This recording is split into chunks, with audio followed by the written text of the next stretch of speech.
Welcome back, everybody, to Theoretically Speaking 50-50. As always, we are your host. I'm Marcus Mark. And I'm Hen Dog. How's it going, everybody? I hope your new year is going well. Yeah. And all is well. And we got something a little bit exciting, or at least I think it is. I don't know about Hen Dog over here, but we're going to be talking about Project Blue Beam.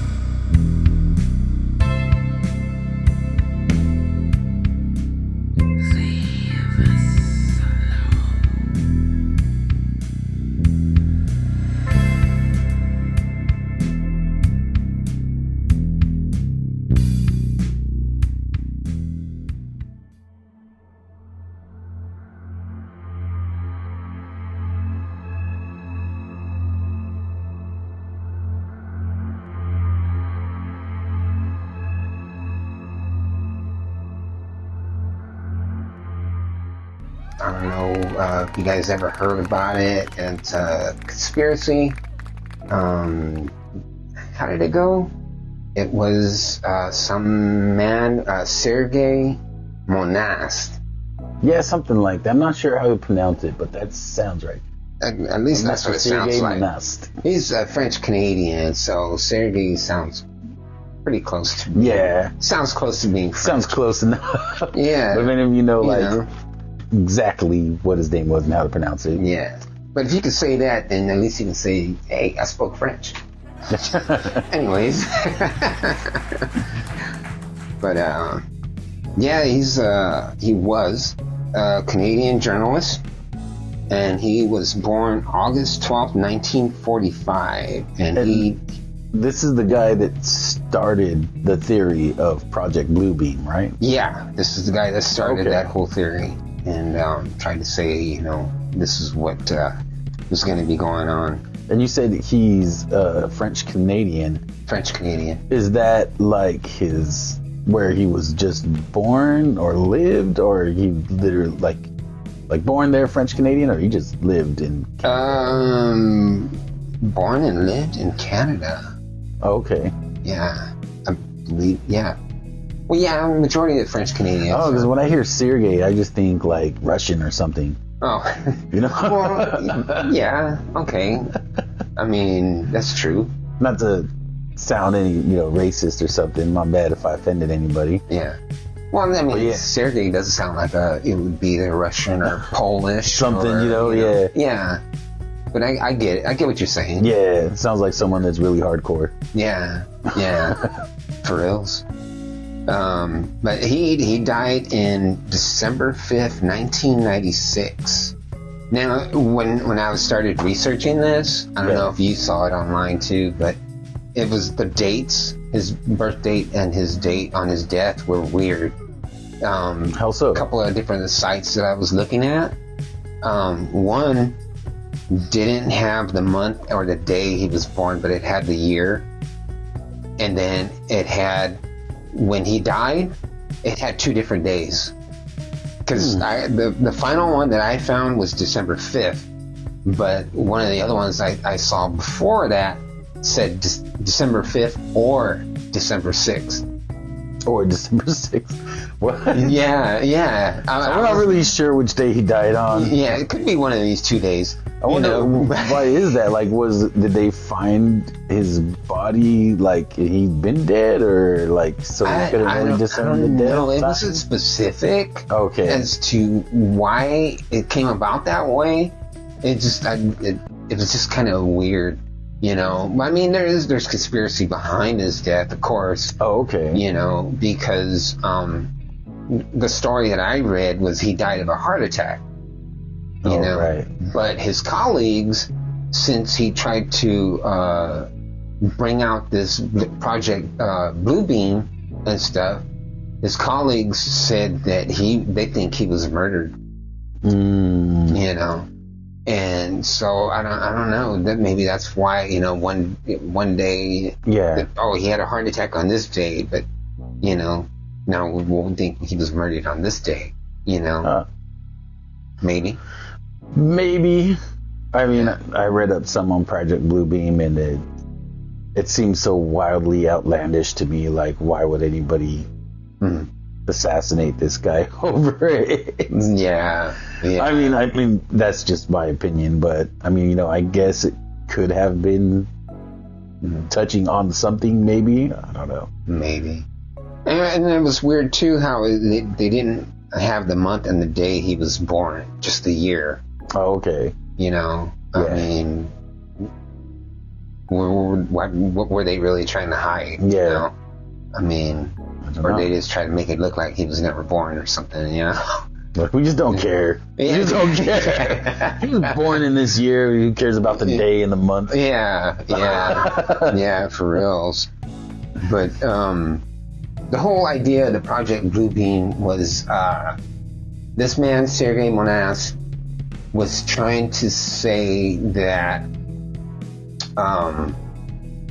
the government was how can you say, they were trying to set up something to where they were going to try and fool the people and people all over the world and make them think that there was going to be an alien invasion and it was going to lead to the Messiah coming, and not just Messiah from one religion. They were going to try and make everybody in all religions believe in their Messiah coming. And well, yeah, because basically what it was is, well, the first thing was they were going to use, supposedly in the theory, man-made natural disasters to happen to uncover certain artifacts that they could use to help disprove the beliefs of pretty much all godly deities, I guess. You know? Yeah. Like, obviously, you know, Jesus and all that stuff, you know, Buddha, all that. They wanted to do away with all of that, according to this theory.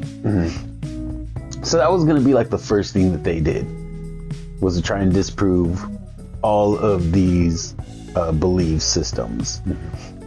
And then after that was going to be the thing you're talking about, with them supposedly using drones to project holograms of all these ancient deities in all regions. So, like, you know, wherever you're Christian or anything, it's going to be Jesus. Wherever, you know, you're a Buddhist, it's going to be Buddha. You know, all of them. You know, where, you know, Ganesh, whatever, all of them, and it's going to do that all around the world. Pretty much doing that, and they were going to have those at some point, somehow, I'm not sure how, I just read the steps that it said that this Project Bluebeam was supposedly going to take, enacted by the government, or all governments, I guess, if it's going to be around the world like that, that they're going to have them all come together, all of those holographic deities come together and form up into one deity, which would be the Antichrist. Completely making these religions irrelevant and trying to make people to, I guess, do away with their religions and their belief systems because of that. That was like the hologram thing. Yeah, that's pretty much, that's all the information that I found on that too, the same stuff. And you're right about the deities, and the word actually, deities, means a god or goddess, is what deities means. So that's what they were gonna try and bring out, you know, and with the natural disasters and stuff, and the artifacts, and you know, one of the first things I wanted to look at was, would it have been possible to do that with drones at that time? Oh, like what was it in '96 or something like that? It was the early. Well, Manass died in '96. Oh, he died in '96. So it was the early '90s. You know, Dang. anywhere from 1990 to '95. Didn't you look up and see that there were drones in early '90s or something like that? Because I don't remember. I did. I don't remember. I was too little at the time. What do you remember? I was probably like, dude, I was like 4 in 1990. Oh yeah. Yeah. Oh okay. You know? I was 20 at that time. Yeah. You know? But I did look up some information on drones, and I didn't think drones actually came out that far, but they actually came out further back. Oh really? They just weren't like as sophisticated as they are now. Oh, it was probably just mainly like a military thing, huh? A military like thing. Military drones. Yeah. You know, but I mean, as far back as World War One. Oh, dang, that far? That far. Yeah. That's crazy. The early drones, World War One, 1918, for target practice. Dang. Yeah, and in the 1930s, British had target drones, and then 1940 in World War II, pilot training drone. Wow. They had those, and then they just the drones just became more and more. Well, of course, you know, everything grows over time. You know, technology advancing. Yeah, technology advancing, and you know, the radio controls get more sophisticated. Yeah, and stuff, and so in the 90s, okay, I can see a good little more advanced controlled drone, because I mean, as a teenager, when I was a teenager, I had a radio control car. You know, so I can understand that happening. And when I got my radio control car, that was in '86. Yeah. You know, and so I understand the servos and stuff like that. Yeah. You know, I get it. Of course, they had the radio control airplanes and, you know, like that too at that time. So yeah, I can see that happening. But I can't see the holograms working that sophisticated at that time. Yeah, having hologram technology to work well enough for people to actually believe this is a real like godlike figure popping up in front of them in the world. Yeah, because holograms at that time weren't really developed all that much. A little bit, you know, like I told you before, that arcade game that I played, that was a hologram. Oh, okay. I've seen it a couple of times. I've only played it once. I can't even vaguely remember what it was about. I think it was like a Western game or something. You know, it looked like there was actual people, you know, that you could move around and play the game. From what I remember, it was a long time ago. This is like the late 80s. Dang. You know, mid to late 80s or something like that when that game was out. But then it didn't last very long in the arcades.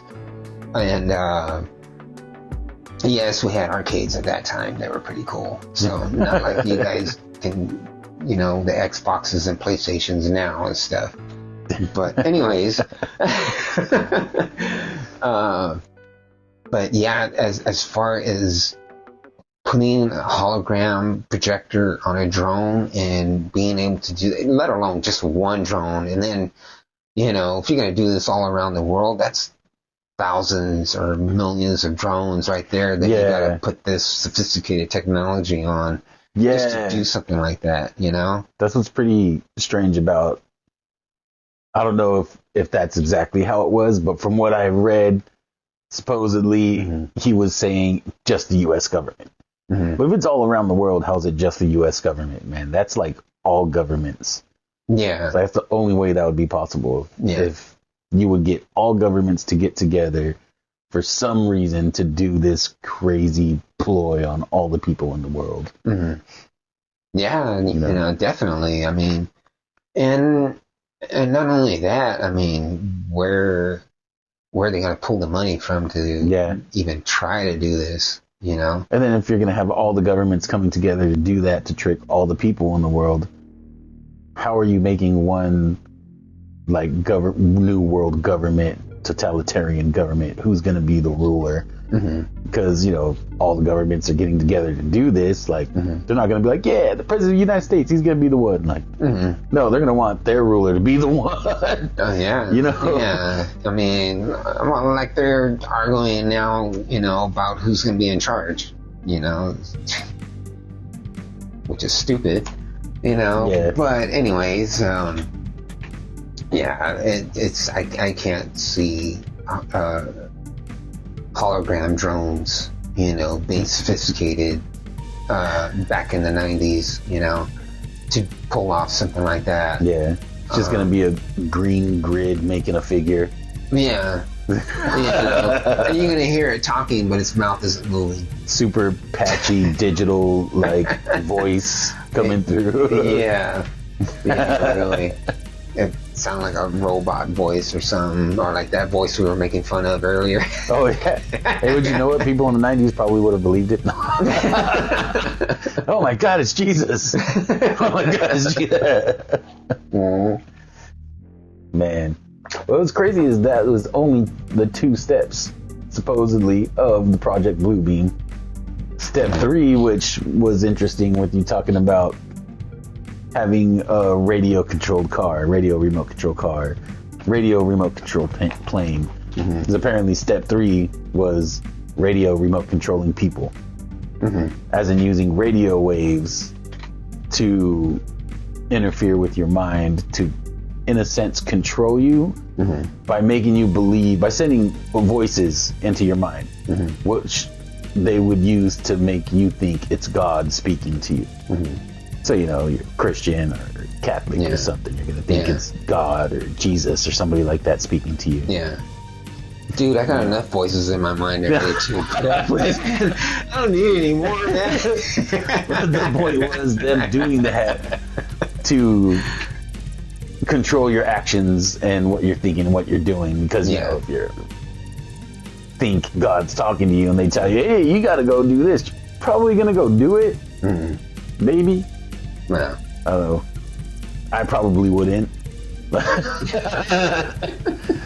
I'm a cut of a different cloth. Yeah. But that was step 3. Projecting voices into your head, making you think it is a God-like figure speaking to you, telling you things that are going to happen and what you should do and all that, in order to control what you're doing and to help push for that new single world government order that is supposed to be going on, according to Mr. Lanast here with his Project Bluebeam. Thinking that the government was doing that. Okay. And that was step 3. That was step 3. Okay. And I think the final step 4, was the one that you said was the simulating an alien invasion after all that. To further push the New World regime with having people coming together, because now there's this one great big enemy we all need to fight. Like, hey, we lost our religions now. We all believe in this kind of one thing now. And now here comes aliens. Oh, I guess we got to just come together with this new world order and fight off the aliens, And that would pretty much be the end of it, where they make the totalitarian government regime. Yeah. That supposedly would be ran by the Antichrist. Yeah. Well, I mean... Do you think this guy was Christian or Catholic or something? I don't know. I don't think I've seen that anywhere. I'm sorry. No. I'm sorry. No, that's all right, man. I mean, I get it. I don't... Who hath summoned me to this realm?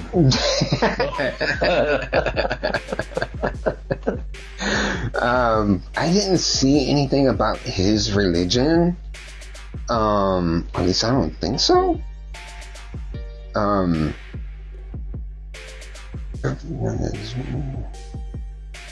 No, I didn't see anything about what religion he was in, what he believed in. Yeah. Or anything like that.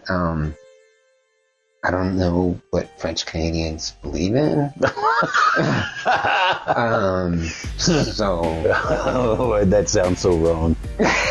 I don't know how. I don't know what French Canadians believe in. I didn't mean it that way. I'm not trying to sound mean about it. Honestly, I'm not trying to sound mean, but it just sounded funny to me. Yeah. Well, I mean, like we're trying to figure out is what religion he believes in. Like me, I'm Christian. I was Catholic before, so that's what we're trying to figure out, what monastics believed in. Yeah. And but we were like Hen Dog was saying earlier, they were gonna focus on all religions, not just Catholic and Christian. Yeah, it was gonna be all of them. And like you said, Buddha, and I mean, every you name it, and but yeah, I mean. That sounds crazy how it's like they want to focus on all these religions, and then I guess bring everybody together and then have everybody focus on alien invasion. Yeah. That just makes it more outlandish, I guess you could say. Yeah. I mean, it is a very outlandish theory with, I would say, no facts to back it up. At first I was going to say little to no, but it seems like there's no facts at all to back this theory up. Right. Other than the supposed mysterious death of Mr. Monast. Yeah, supposedly it's a mystery. Yeah. Because they didn't say there was any kind of evidence of foul play. Yeah. They just said that there was foul play, that he was murdered. And as far as medical wise, what they said, they just said he had a heart attack. Yeah. And of course there's a million different things that can cause a heart attack. Yeah. I mean, who knows? Maybe this guy ate a lot of greasy foods, had a clogged artery. It didn't say, but that's a possibility. Yeah. A lot of stress. Yeah. Stress thinking over this. Stressing himself out, making up this crazy theory. Yeah, stressing himself out, or maybe it was everything all at once. Yeah, could have been all of it. Yeah. So, but yeah, I mean, so that makes it outlandish and stuff, and I don't know, I mean, yeah, you think about all that, put it all together and stuff, it just doesn't sound like it would be all that possible at that time frame. Yeah. Yeah. Still a lot of things that needed to be worked on, like the holograms. Yeah. Now, I mean, nowadays, they're a little more, a lot more better. And not just a hologram, the sound system. Yeah. Because, I mean, the technology we got for speakers now, they could have, freaking 1,000 tiny drones floating around with speakers attached to them, producing all the same sound. Yeah. And then to have the financing, too, in the 90s to be able to pull something like that off. Yeah, you could have all these countries coming together and doing that, but then, of course, I mean, where's that money going to come from? You know, all these countries, they got all their money tied into something else already, Yeah. And, I mean, yeah, that's just crazy. A wild theory, man. It is a wild theory. But it was good to talk about. It is really good. It's it's super interesting. Yeah. This guy had some kind of imagination. Yeah. To come up with all this. I mean, maybe he had an experience. Maybe something popped up on him that that was wild to him, which brought him all of this. Maybe, yeah. He just had too much time on his hands. Who knows, man? But I don't know. As far as that theory, what are you thinking? Do you kind of believe, no belief? Where are your stance on that? What's your percentage on this one? I think in my belief on that, I think I'm only going to stand 10%. Yeah. Yeah. 90% I don't believe it, because I mean that's just something really too massive to pull off. Yeah. 10% I believe it, just because I mean really the only thing is just because drones have been around for a long while, you know, and the technology at that time could have been possible as far as flying the drones. I don't know about how they would control so many. Yeah. But as far as being able to get drones up in the air, that's possible. But overall, the hologram technology wasn't all that great. Yeah. Yeah. Yeah, and I'm not the biggest conspiracy theorist. But so far in most of our episodes, I've been pretty much half belief in most of them. Others fully believed. It's always kind of been that. This one, I'd probably have to say just absolutely 0%. Zero belief in this one at all. I have to go with a no. It's a no for me, dog. Yeah. All right. Capital N, capital O. Yeah. No, I get it. And I see why. Yeah. Hopefully all you guys can see why too. So sorry, Mr. Sear Gaming Nest, but yeah, I'm not a believer in this one. Yeah, not at all. And you guys can look this stuff up too. Yourself. You can just go online and type in the name Sergey Manast. And it is spelled Serge, and then Monast, Sergey Manast, and you'll see all this information that where we got this from. Yeah. And who knows? Maybe you'll find more. Maybe you already know more. Yeah. And if you do, go ahead and post it down in the comments section. Let us know. Yeah, definitely put it in the comments. So even if you don't really know much about it, you just have some thoughts from watching us, hey, just throw them down there. Let us know. Yeah, let us know what you guys think of this episode or past episodes, our video shorts. We're going to be doing more video shorts. We got some more ideas that we want to bring out and stuff, and go from there. And hopefully we can keep you guys entertained. So that about does it for Project Bluebeam. Yeah.